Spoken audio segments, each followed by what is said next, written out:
Hey guys, hello everyone, मैं हूं कशिश पटेल और आज मैं एफ वाई बीकॉम सेम 2 के स्टूडेंट्स के लिए मोस्ट आईएमपी थियरी लाई हूं, जिसके सब्जेक्ट का नाम है अकाउंटिंग फॉर स्पेसिफिक बिजनेस और उनकी एग्जाम है 7 अप्रैल 2026। So let's start. First question है जॉइंट बैंक अकाउंट, जो 2025 नवंबर प्लस 2023 और 2025 अप्रैल ये तीनों साल में पूछा गया है। मोस्ट आईएमपी है और मैंने सर्कल किया है, दैट मीन्स कि वो ज़्यादा रिपीटेड है और मोस्ट आईएमपी कुछ ज़्यादा ही है, मतलब वो आने के चांसेस बहुत है। Okay, so joint bank account आपको करना है। Second, difference between instalment system या फिर बोल सकते हैं instalment method and hire purchase system या फिर hire purchase method. So differences भी आपको करने हैं, जो 2025 नवंबर में भी पूछे गए हैं और इंटरनल पेपर में भी।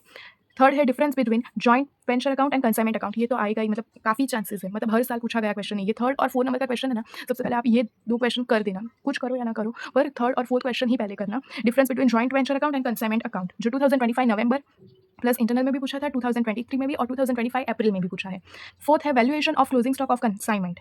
ये क्वेश्चन भी मोस्ट एमपी है, हर साल पूछा जाने वाला क्वेश्चन है ये वाला।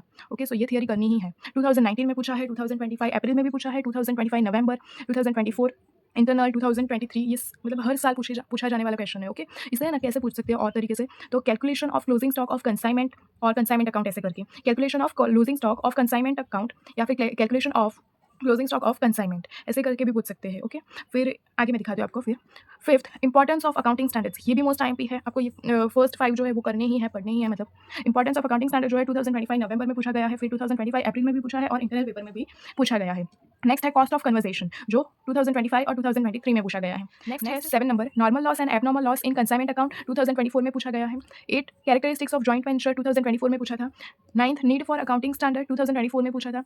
नेक्स्ट वैल्यूएशन ऑफ इन्वेंटरीज, 2024 में पूछा था। मेक श्योर कि वैल्यूएशन ऑफ इन्वेंटरीज करके भी पूछा जाए, तो आपको यही क्वेश्चन में, मतलब ये क्वेश्चन में जो आंसर है वही पूछा है, मतलब कि ये कुछ अलग वर्ड्स में पूछा है, डिफरेंट वर्ड्स में पूछा है। Valuation of closing stock of consignment भी पूछ सकते हैं, वैल्यूएशन ऑफ इन्वेंटरीज भी पूछ सकते हैं। इन्वेंटरीज मतलब क्या, stock, that's it. So valuation of stock भी पूछ सकते हैं, हाँ, ऐसे करके। तो ये ध्यान रखना, ये क्वेश्चन ही आए, मतलब आने के चांसेस यार है ही, मतलब हर साल पूछा जाने वाला क्वेश्चन है, डिफरेंट डिफरेंट वे में पूछते हैं वो लोग।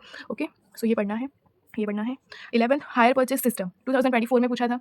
Next joint venture account, internal में पूछा गया है। डिस्क्लोजर ऑफ अकाउंटिंग पॉलिसीज, शायद ये बहुत लंबा है, मुझे बताया था जहाँ तक, इंटरनल में पूछा है और 2019 में पूछा है। 14 है अकाउंट सेल, 2023 में पूछा था। नेक्स्ट है 15 नंबर, ये भी पढ़ना है आपको, नेट रियलाइजेबल वैल्यू, 2025 और 2019 में पूछा था। नेक्स्ट है रेवेन्यू रिकॉग्नाइजेशन, जो 2025 अप्रैल, ए मीन्स अप्रैल, रेगुलर वाले जो पेपर है वो अप्रैल में थे, उसमें से ये है क्वेश्चन। नॉन मॉनिटरी कंसिडरेशन 2019 में था। कंपोनेंट्स ऑफ कॉस्ट 2019 में। मतलब आप समझ लो, इतनी theories F Y BCom sem 2 का जो पेपर है accounting for specific business, okay, उनको ये थियरी करनी है, इतनी तो थियरी करनी है, क्योंकि मैंने यहाँ पे ना 2025 एटी केटी वाला जो है उनका भी मैंने मतलब क्वेश्चन रखा है। अप्रैल वाला जो मतलब 2025 अप्रैल जो है, बराबर, उसका भी मैंने रेगुलर वाले में जितनी शॉर्टनोट थी वो भी रखी है।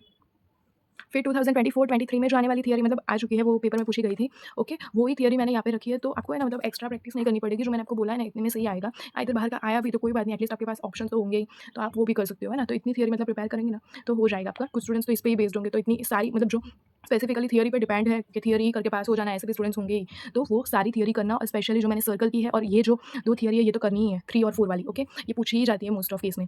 Okay, so thank you so much for watching, do like, share and comment and subscribe to